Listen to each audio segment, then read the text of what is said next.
Hi, this is MC again from SLE Canada. So SLE stands for Study, Live, Explore Canada. SLE is a group of international students helping future students to get student permit, giving them some information how to settle here, and just giving them some random facts about Canada.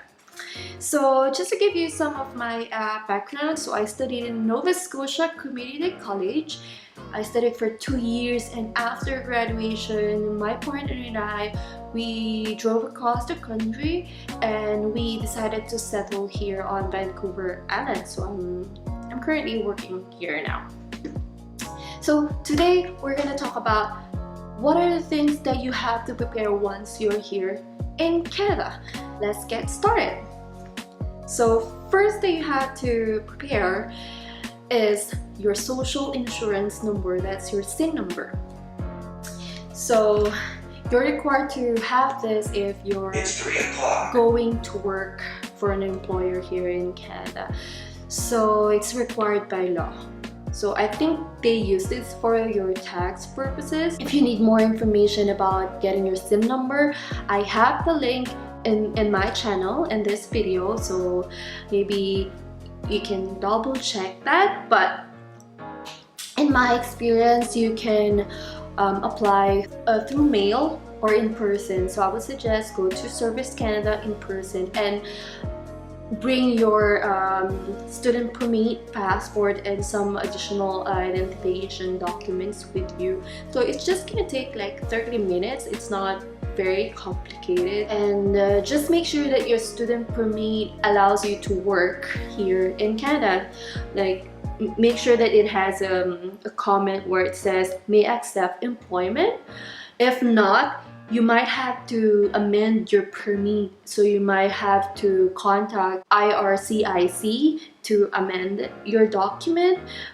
But again, for more information about SIN number, I have the link here from Government of Canada. So I think it's better for you to check that link because it has all the information that you need about SIN, setting up your SIN.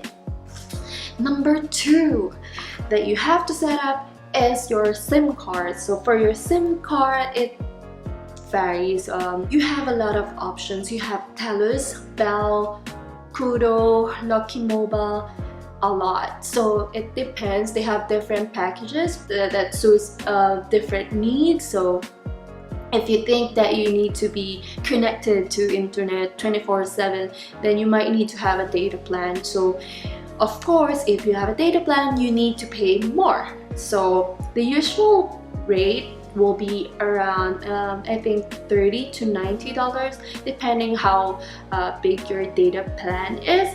But I would suggest get a prepaid plan because you will get the sense of how much data you will need per month. Don't put yourself in a contract. You don't want to be there, because I was with TELUS before and I was on a postpaid contract, and then eventually I don't like it, so I had to pay a cancellation fee. So you don't want to be in that situation. So maybe opening a prepaid account is the best option for newcomers. So, and also make sure that you have a phone with you, and ensure that it's unblocked, so you know the process will be really smooth if it's unblocked. So that's it for number 2, which is SIM card.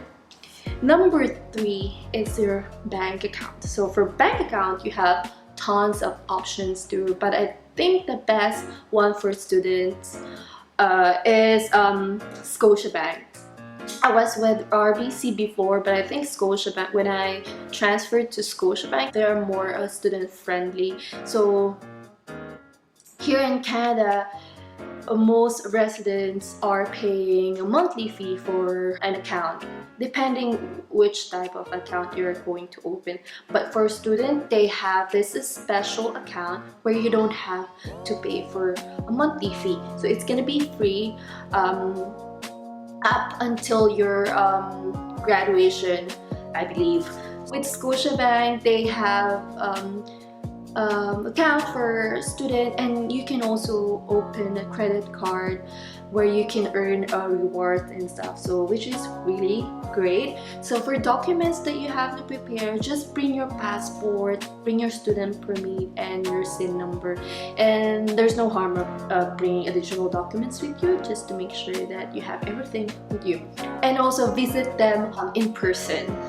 They're very helpful, they're really nice.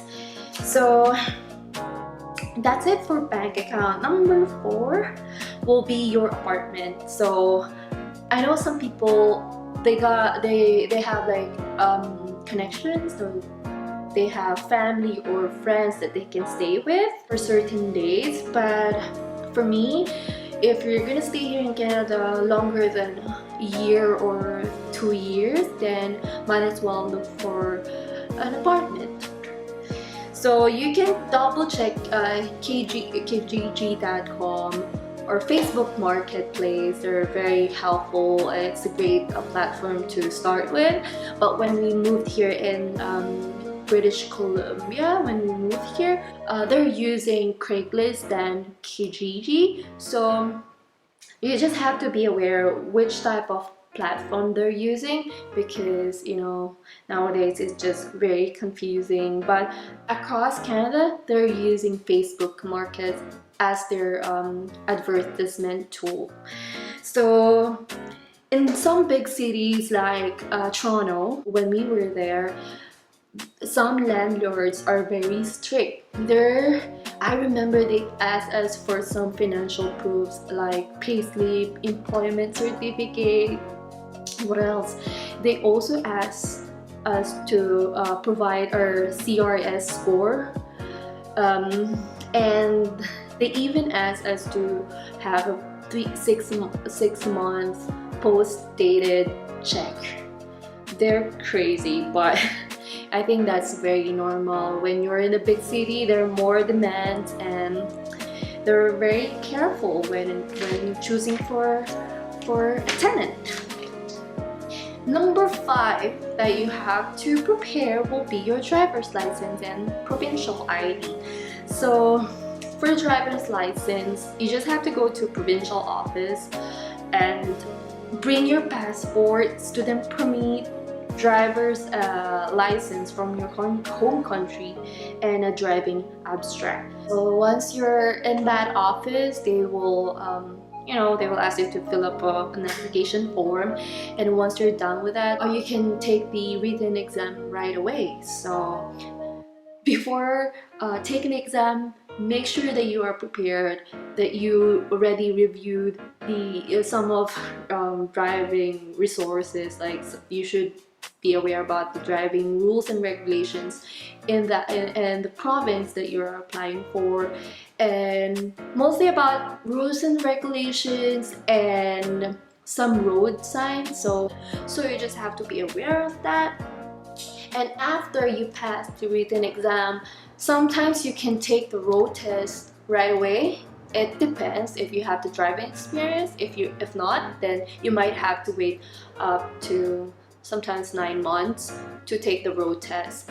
So you just have to double check with your provincial office. Since you're in your provincial office, you might as well want to apply for your provincial identification documents. It's just nice to have an extra ID with you, because in some places they will ask you to have an ID just to check if you're minor or not. Like, if you want to buy a liquor, if you're going to be in a restaurant where they're serving liquor, so they ask for an ID, and you don't want to walk around like in the area with your passport. So having an extra identification document, which is your provincial ID, will be very helpful.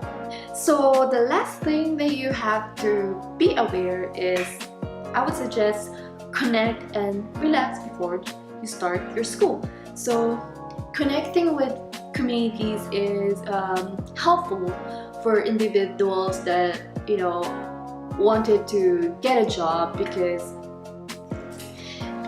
if you connect with local people, they can guide you where to go when you want to get your groceries, or where to buy your winter clothes, where is provincial offices. So those kind of things, there are great resources that they're very helpful. Like when I arrived here in Canada, I immediately connect with a Filipino community, and they're very, very helpful.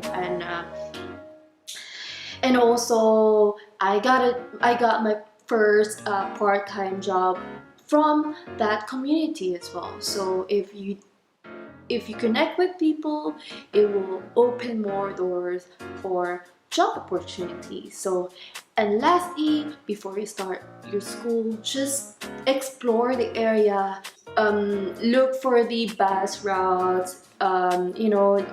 It's nice to be aware about your surroundings. So I think that's it for today. I hope I gave you some great ideas how to prepare once you're here in Canada. And again, I still have my mentorship program going on. So in our mentorship program, we're helping future students on, like we're sharing our experiences here in Canada, from getting our student permit, settling here in Canada, how to choose your program. So we're just giving you some of our experiences so you learn from it. So thank you again for watching, and I'll see you next week. Bye!